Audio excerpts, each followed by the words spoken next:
Welcome in, everyone, and thank you for listening to the 143rd ever episode of the Missouri Sports Podcast, brought to you by 106 Apparel and recording from the Revel Advertising Studio in beautiful Springfield, Missouri. I'm one of your hosts, Cameron Albert, alongside my good friend and fellow Mizzou fan, Kyle DeVries. How are you doing today, Kyle? I'm doing great, Cameron. I got to give you an update on my MLB The Show. Oh, yes. You finally made it to the majors. Wrong. No. Oh, I thought you already knew that. So you were it's so sad. I told you guys, actually, I pitched a no-hitter in AAA, and we won the national championship as the Memphis Redbirds. And I still have never been invited to the big leagues. Maybe is it called the national championship? Yeah, it actually said that. Like really? It's like you won the AAA national championship. Oh wow! And it was a one-game series. The other games were 3 games or whatever. It's like once you get out of your conference or whatever, then you just play one game. Just a one-game championship. Yeah. But so is it time to bail? Is it time to give up? What do you say? I say start a new campaign. Put a lot of time and effort and tears and sweat. Well, now you know. That's what happens sometimes. You get stuck in the majors. Yeah, this is like a little too realistic. Like stuck in the minors. You're never gonna make it. Yeah. Somebody in the Cardinals organization has it out for you. Seriously, they are not letting you break through. Yeah. Well, our thoughts are with you, Kyle, during this difficult time. Thanks. Hopefully. Yeah, I'd say just abandon it. I was telling you the other day, I started a new playthrough with a closer for the Oakland Athletics. Got called up to the majors the 1st September, and then was full-time closer starting a year 2. There you go. It's all about that coming depth. for all the records. Yeah, they actually had Trevor Rosenthal on their roster. Really? But he was like 34 years old or something. It's a name I haven't heard in a while. And so after that first season, he was no longer on the roster. So I was the number 1 closer. Well, that's your MLB The Show update for today.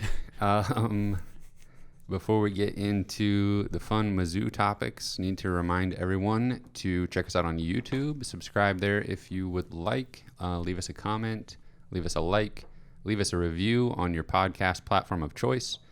And don't forget you can support the podcast directly on Patreon at patreon.com/Missouri Sports Pod. Kyle, what all do we have to talk about today? We've got some players leaving Mizzou football. Mm-hmm. I think that's the biggest topic of conversation today. I want to push that back just for a moment because I have a basketball related thing that doesn't really go with anything else we're going to talk about, and that was this tweet you sent us from John Rothstein, and he said, I thought this was just interesting enough to talk about for a minute here. He said, sources, multiple mid-major programs are opting to not play guarantee games against high-major programs because it gives power conference teams a free live evaluation of future players who could move up via the transfer portal. Yeah, I think that's really quite silly. That was my first reaction, that's ridiculous. If there's really coaches that think that, for so many reasons, because first of all, video exists, and we're going to hear about like, oh, you had a player average 20 points a game. Well, okay, let's find the tape. It's not that hard. And I mean, another thing is I just think this was like the biggest transfer season we'll ever see due to like COVID and the extra year of eligibility and all that stuff. I don't know that we'll ever see this many transfers in a single season ever again, but I do think that this is the new norm where if you've got a mid-major player who can go up, they're gonna look for those opportunities. I'm not sure there's anything you can do to stop it, honestly. Yeah.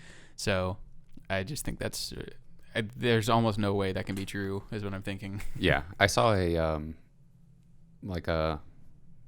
off the record quote that was an unspecified coach saying like, we're done recruiting high school kids, basically. He was like, this is the new way to play. Mm-hmm. Like, you just live in the transfer portal and we're done recruiting high school kids. I think maybe Jeff Goodman or somebody tweeted that, like, anonymous quote, but that's what I think we've had coaches have been doing that. So yeah, I mean, that's what Eric Musselman did last year. Yeah. And he's had a history of doing that at Nevada too, but obviously, his whole team last year at Arkansas was made up with primarily of transfers, and obviously they had a 5-star freshman. Yeah. But that seemed to work out pretty well. It took a little bit of time for them to gel, but I'm all for that as well. I mean, if you can find experienced players in the portal who are good enough to move up, and they are ready for an opportunity. I don't see why that's any different than taking a chance on, kind of like Mizzou's doing this year, taking a chance on they have to take a chance on so many different players from all different places. But they're taking a chance on 5 or 6 freshmen coming freshmen and transfers alike this year. Exactly. So, but I don't know. I think I would rather take a chance on a couple of transfers than a couple of high school students, just because I don't know. You never know what you're going to get. Would you take a chance on me? I would. Okay. I would. You're worth it. Wow. Feel special. Yeah. Well, that's all the basketball talk, I think.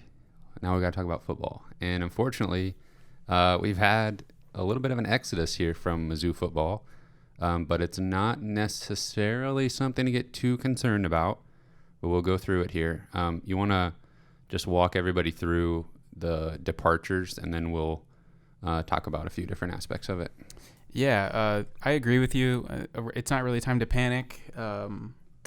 We'll see what happens in the next few weeks, but the biggest concern is that a lot of the departures have hit one position in particular. So that's a little bit of a concern. But the first domino that fell maybe a few weeks ago was Jadarius Perkins left, and he was a JUCO cornerback who was pretty highly rated and was a pretty big get, and was enrolled at Missouri in January and was there through April or so, and then just randomly he had second thoughts. Decided to transfer when, Coach I had watched interviews of Coach saying, this kid's got a great work ethic. He's doing really well. He's doing all the right things. And so he was in line to potentially start or have a huge role. And so you just don't see a random transfer like that of a kid who's just only been there for a few months. And then he just committed to Florida a few days ago. So that was a little weird, and you just kind of have to wonder what's going on behind the scenes. If there's any tampering involved, who knows? But it just seems. I mean, what is tampering? I mean, that's exactly the whole game is tampering. I feel like at this point, pretty much. And college kids, he kind of had a history of being a little indecisive even before he committed anywhere. Well, he did commit several places, so he just maybe had a hard time making up his mind on what he really wanted. I don't know. The way I look at it, it was going to be a treat to have him, and if it, I think he was talented enough to go wherever he wanted, just about. And I thought that Missouri was lucky to have him, and if he stuck at Missouri, it would have been great. But I don't know. Looking back on it, it's like, okay, well, maybe, I don't know. He didn't stop looking at what his options were once he arrived on campus, right. And I don't blame him. Yeah, it's just an unusual way that it all went down, but. So that hurts. And then we got news of Jarvis Ware just a couple days ago, wanting to transfer at same position, cornerback. He was probably going to start. And he's a guy who's played for 2 years at Mizzou and has been really, really good, and is, has NFL prospects. And he had a big pick 6 against Florida last year. That was one of his probably biggest plays of last season. But he was kind of known for being a talker, and maybe celebrating when it wasn't time to celebrate, and that kind of stuff, and getting penalties and key moments and stuff. And but that doesn't take away from how talented of a player he was. And he got hurt last year. I think he tore his ACL or had a significant knee injury, and then went home to Florida, I believe, to rehab. And so I think the writing's been on the wall for a little bit about this one. Just he seemed disconnected from the team a little bit recently, and so I don't think anybody was totally shocked by this.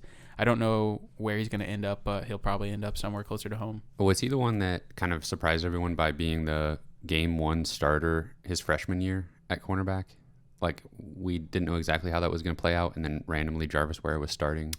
Yeah, okay. Yeah, I think you might be right about that. Actually, he was instant impact from early on, which doesn't always happen. So yeah, I always thought he had just like a excellent D1 college football body. Like, his physicality was just right where it needed to be. Yeah, he was a from little day taller. one. Mm-hmm. Yeah, for sure. So that hurts again. So there's 2 of our 3 most impact cornerbacks are suddenly gone.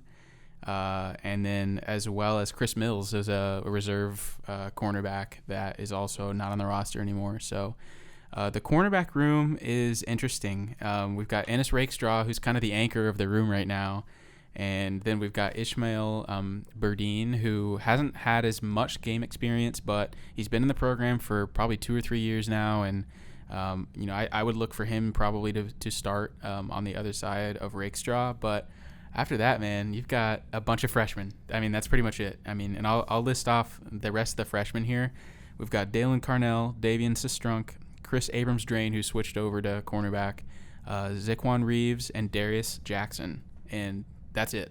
And pretty much all those guys are freshmen. So out of those guys, I would look for Dalen Carnell to probably have a role this season. He was a 4-star freshman, true freshman who enrolled early. So he's been on campus since January. And he seems like a really smart and talented kid. So I would expect to see quite a bit of Carnell. So if you tell me, we had Jadarius Perkins, we had Jarvis Ware, they're both gone. My first thought would be like, oh, that's probably not good for the cornerbacks. But then when I hear you read that list, I'm like, okay, like I'll roll with those guys. That doesn't seem awful. Yeah, I mean, long term, I agree with you. I mean, I think a lot of those guys are just kind of raw, like athletic kids, but that maybe aren't going to be ready day one though, and like especially. Like Darius Jackson, I mean, he's played cornerback for like 2 years in high school, and he was like a, really, really good basketball player in Texas, and he's just a supreme athlete. But, you could just tell watching his tape that fundamentally he hasn't played the position for very long. And some of those things. Am I wrong in thinking that that's also slightly true of Sestrunk as well, that he hasn't played football a ton? Yeah, I think a number of those guys are probably athletically very gifted, but not ready. Like their body's not ready. They fundamentally are not going to be ready, and so it's gonna be interesting to see how that all falls into place. Defense needs to get after the quarterback so these guys don't have to cover for very long. That's exactly right. And then because we had Chris Sheeran, who I believe was originally a cornerback, and he opted out last year, but was the only opt-out to return this year, but he switched to safety, and so did Jalen Carlisle, and Carlisle was playing cornerback. He was like, I think, starting a couple games at the end of last season, but he's just a freak athlete and huge body, and so he's just kind of tailor-made almost for that safety position. I think he's going to probably fill in for Tyree Gillespie. So, and I don't know if he could switch back to cornerback if we were desperate enough, but I've heard great things from the coaches about him at safety, so I think he'll probably stay there. Man, defensive secondary, like, I don't know, it's such an important piece of the puzzle. Yeah. And I could definitely see early on maybe the experience not being there and there being some struggles. Honestly, though, like, you can cover that up pretty well with a solid pass rush.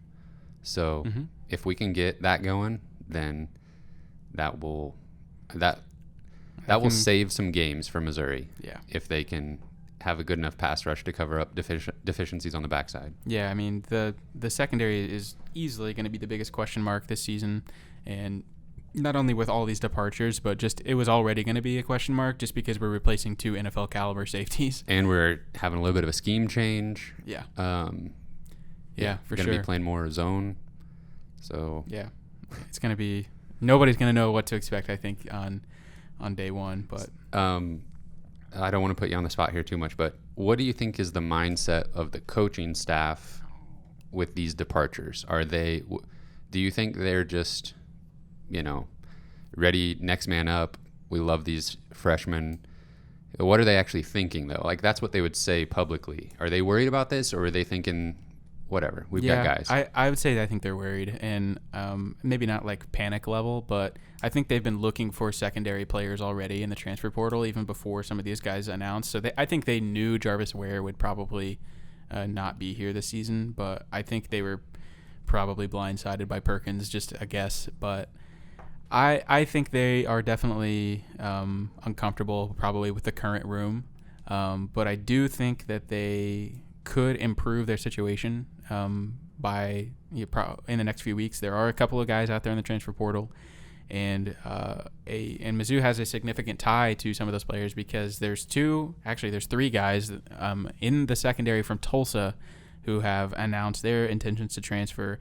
And Tulsa, you might not think of as a football powerhouse, but they have had a really, really good secondary in the last few years. And a lot of that has to do with their cornerbacks coach, Aaron Fletcher, who conveniently was hired by Mizzou recently. So Aaron Fletcher has a great track record of success at Tulsa. He worked there for 6 years, and they had one of the best pass defenses in the country in the past few years.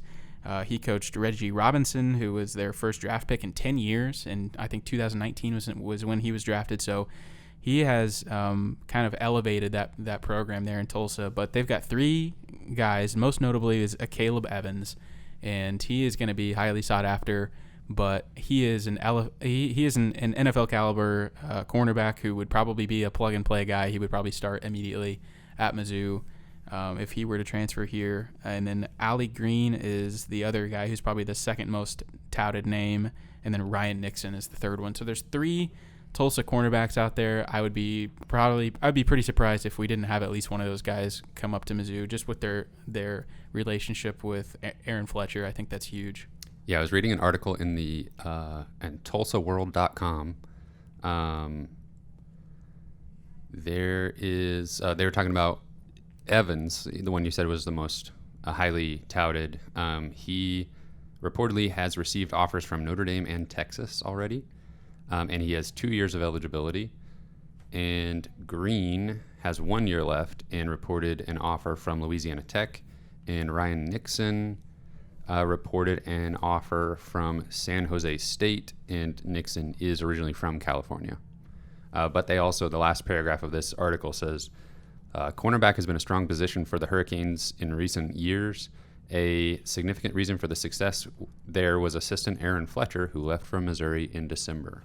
Yeah, I mean, I think they were a top 25 team at one point last year. Tulsa was, and the strength of their team absolutely was their secondary. So another just beautiful move, apparently, at least it seems so far, by Coach Drinkwitz by hiring Aaron Fletcher. That was just such a smart hire, and I don't know if you could ever foresee, these kind of issues and these departures, 6 months ago whenever he hired him. But if there was some way he knew that maybe he could get some of those guys from Tulsa to transfer up because he might have some departures, that's unreal. Yeah, I didn't look far enough into this, but I don't know. I wonder if Fletcher, how big of a hand he had in recruiting those guys, and the previous cornerbacks that have been successful there. Yeah. He worked there for 6 years, so I would say that he's been there the whole time that they've been there. Yeah. I don't know how much about their specific recruiting process, but. Well, sounds like we got an option there. That would just be almost too perfect if that worked out that way, especially when Evans reportedly has offers from Notre Dame and Texas. But hopefully there's a good relationship there with Aaron Fletcher, and they come on over to Columbia. That would be pretty nice. So then is that all the transfers on the defensive side? Yeah, I think so. Okay, so then the big one on the offensive side is wide receiver Jalen Knox. And I don't know what to think about this one. I thought last year that maybe Coach Drinkwitz kind of unlocked Jalen Knox to an extent, because I think maybe he wasn't being utilized perfectly in previous seasons. And man, it really seemed like he was the type of player that Drinkwitz really wants in his offensive system, that can kind of do everything, is fast enough to go deep, has sure hands, and can do some gadget plays out of the backfield on like end arounds and stuff. So I thought he had a bright future at Missouri. This would have been his junior season. Yeah. So. Yeah, this was a bummer. Jalen Knox was one of my favorite recruits coming in whatever class that was, probably 2018 or something like that. I loved his versatility, and in high school he played running back and wide receiver and just kind of did it all, and was just a playmaker. And I agree with you. And I think Barry Odom, I think he was a little bit misused in the Barry Odom era, and he played on the outside a lot, and he had a couple of nice plays, notably that one, he had a nice touchdown catch against Alabama whenever Drew Lock was still playing.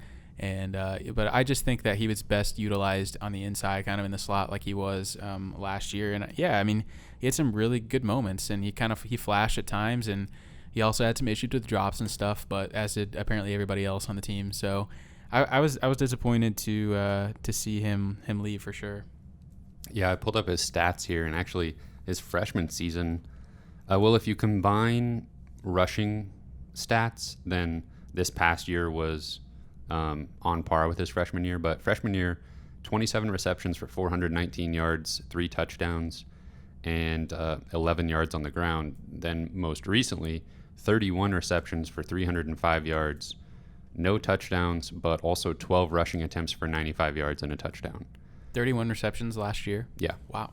That was significantly more than I was thinking. But, yeah, it's a bummer. I don't know if that has anything to do with the competition in the room. I don't know.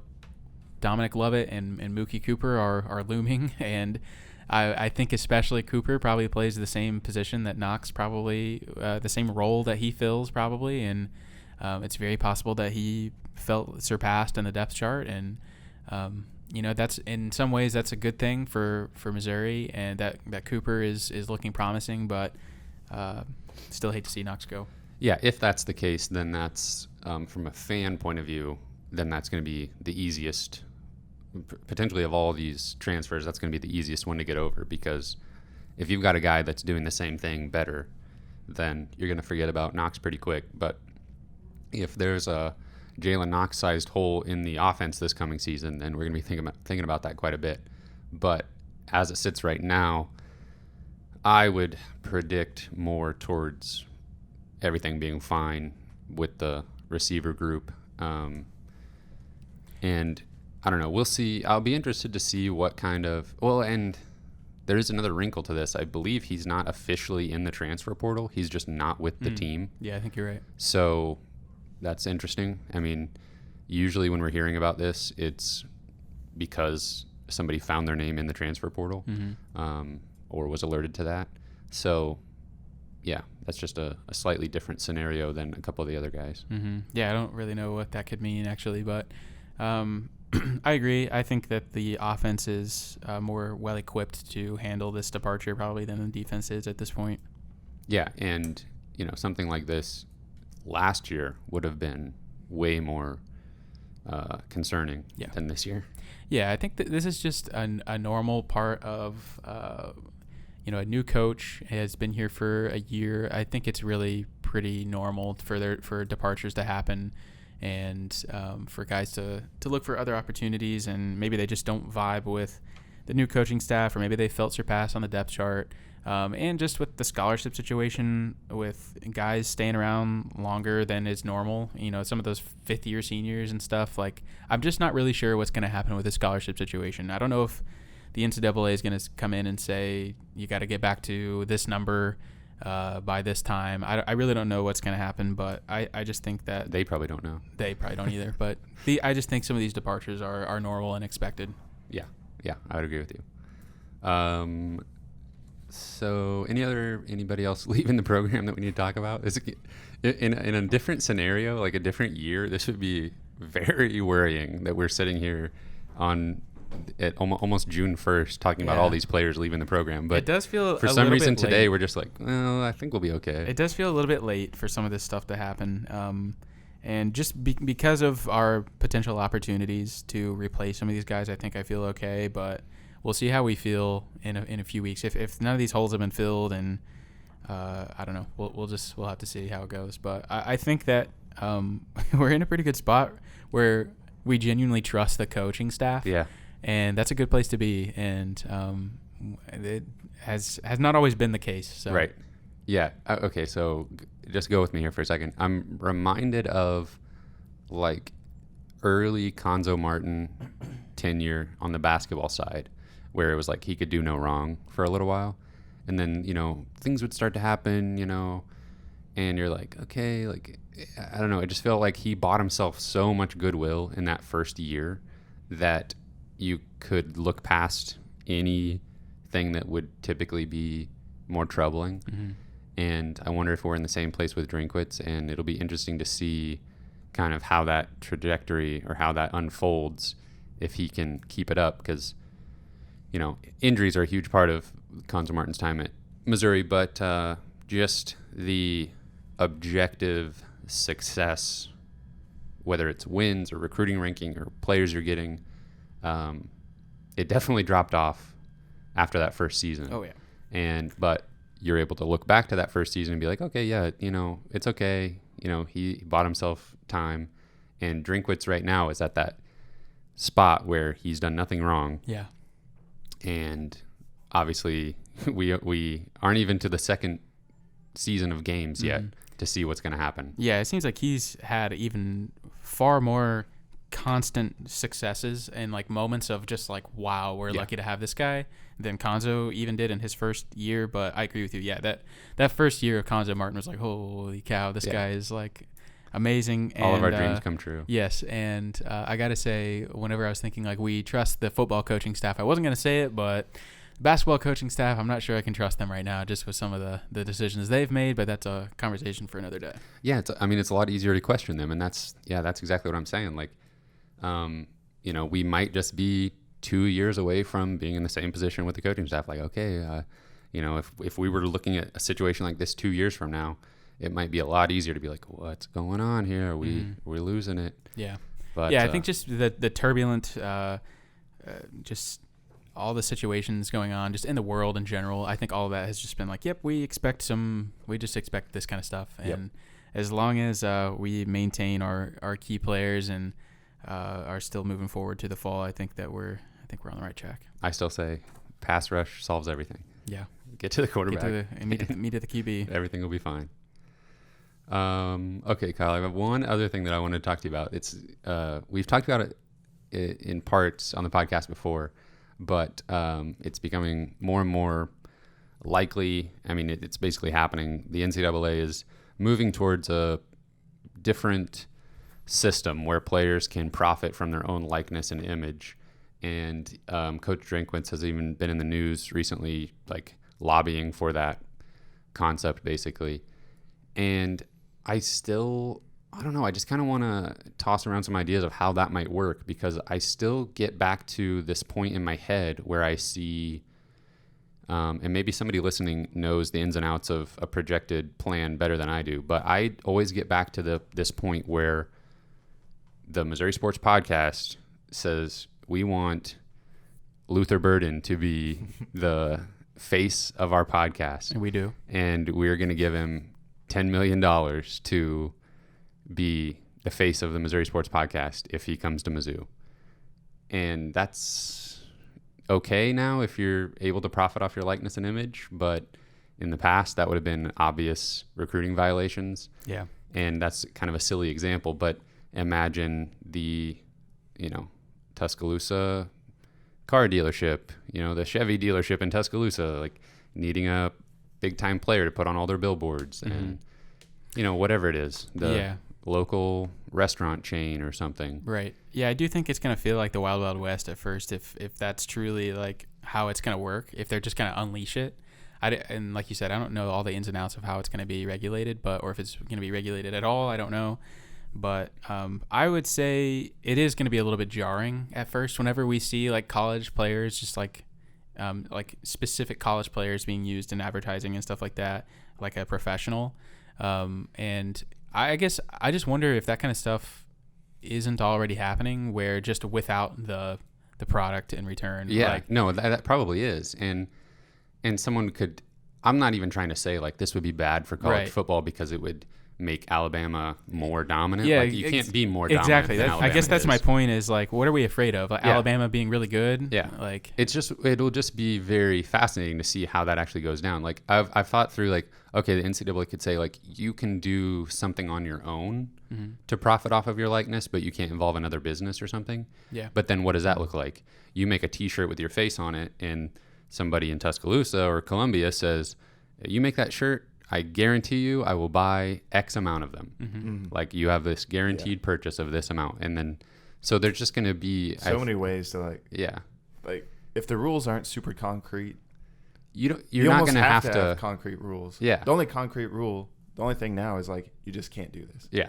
And like, yeah, it probably happens, Right. but There's that's just like going to the be only so way to many have a ways definitive. to not have to actually do anything Yeah. and just get money. Yeah. And maybe that's fine. Like, I don't care, really. But it is fascinating, and I just wonder, surely somebody in the NCAA offices is, like, worrying about this issue, and maybe they don't need to worry about it, and maybe we don't need to worry about it. It's just whatever. Like, it's just going to be different. It's going to be strange to be like, oh, all these... Honestly, it's probably going to be like, oh, this definitely was, like, kind of set up already. And like, the infrastructure of this happening is, like, already there, and now you're just, like, seeing it. Yeah, kids are going to roll into campus day one, and then simultaneously, like, the billboards are going up for the car dealership or whatever. Yeah, like, wait a second. I don't think they would do that for recruits. Like, you would never see a recruit on an advertisement, I wouldn't think, but not until they committed. As soon as they are a student, I'm sure. Right. Yeah. I don't know. It just is fascinating. I don't know if you have any other thoughts about it, Kyle, but yeah, it just seems like one of those things we've been talking about for a long time, just in general. It's just been in the works for so many years, but it does seem to have garnered some traction for sure. And it's crazy that I'm not sure that would have passed without Coach Drinkwitz really lobbying for that in Missouri. I'm not sure we're talking about it if Coach wasn't really lobbying for it hard. Well, yeah, and he must, I don't know, you think maybe he's just thinking that's the right thing to do by his players is to get them this opportunity, but I don't know. There's no way this isn't used as a way to recruit. Oh, 100%. Yeah. It's a PR thing too. Yeah. And he's always thinking about that. Yeah. But I don't know. If you asked him, he'd probably just say, oh, I'm just trying to help my players get a better deal out of this whole thing. And that's admirable. But, I don't know. If coaches are getting behind it, then they have to think it's going to help them. Somehow it's going to turn into more wins for them in some way, or else they maybe if you ask them directly, they would say, yeah, I like that idea. But they wouldn't be actively lobbying for it if they didn't think it would help them somehow. Yeah. Well, yeah, to be able to say we were one of the first states to move toward this, and we've been progressive here, and in this thinking, then that's got to be something that you want to pitch to. Yeah, I was going to say even that in itself, just being like, oh yeah, we're the cool, we're the cool state that's like, yeah, we want this to be a thing that you guys have. Yeah. And that is kind of a draw in itself, I guess. Yeah, I didn't actually think about it that way. I was thinking about it more like we have this specific deal already set up that you could take advantage of, but more just being like, yeah, coming to Missouri, we've got this new rule, who knows what'll happen. Mm-hmm. Yeah. Interesting. Well, we'll see what we can scrounge together to get somebody to be the face of the podcast, but we may not. Probably not Luther Burden. I don't know if he can afford that. $10 million. Oh, well, Kyle, this is a shorter episode, but... oh, you forgot one more thing. Oh, what is it? You forgot Jordan Clarkson once again. Oh, my gosh. I did that on purpose just to, stay on brand. Oh, right, right, yeah. Yeah, Jordan Clarkson, 6th Man of the Year, made it official. Yep. And Michael Porter Jr. was a finalist for Most Improved Player, but I don't actually Julius know. Randle. Yeah, I figured he would win it. He just had an incredible season. Mm-hmm. But, Jordan Clarkson. Not the most efficient player this year, but that's often not what you're looking for with a 6-man. You just need a guy to come in and run the second team and score some buckets, and he was absolutely doing that all season. Jazz, they've got a shot to win it all, man. Donovan Mitchell, Rudy Gobert. Who else do they have? There's other basketball players.